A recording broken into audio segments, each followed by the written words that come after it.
有一个3岁囡仔呢，因为着血癌，因为等这骨髓移植的病床等无，落尾发病6个月，全安尼过身去。伊的妈妈呢是来开记者会，表示讲，这全台湾骨髓移植的病房呢是干那123个病床尔，所以这囡仔人就要甲大人来相抢，希望政府会当重视这款的问题。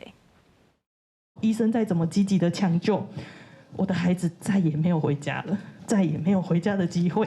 公家目屎强要练出来，伊是文色的妈妈，伊的宝贝囝文色，伫咧去年因为血癌离开人世，受到原本健康活跳跳的囡仔，伫咧发病到过身无到6个月，中间因为高雄医疗资源无够，囡仔转移到台北，毋过到囡仔过身，拢等无到骨髓移植病床，这互因对台湾的医疗真失望。我们比拼的很像叫资源战，你一定要把别人的孩子赶出去，你的孩子才有机会活命。 我不觉得这是我们台湾应该要做的医疗品质，而且我觉得谁也都不应该被牺牲。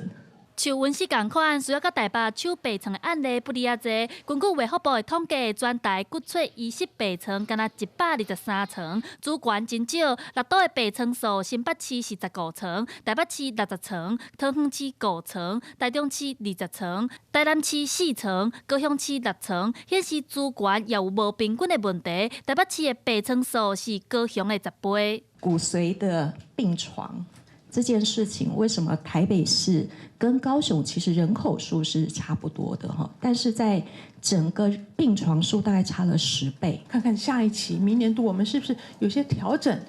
它的方向，让它的资源把它用在比较容易用的，就是面面俱到，会照顾到有一些重难症的部分。卫福部回应，政府伫112到113年已经投入10亿，伫儿童医疗推动优化照顾的计划，也选出来8间核心的病医，建立儿童同症守护网络。预估未来3年会搁投入18亿的资源，希望改善南北医疗无平均的问题，卖互温氏这款医疗的悲剧搁再发生。记者陈亚轩、林秀凯台北报道。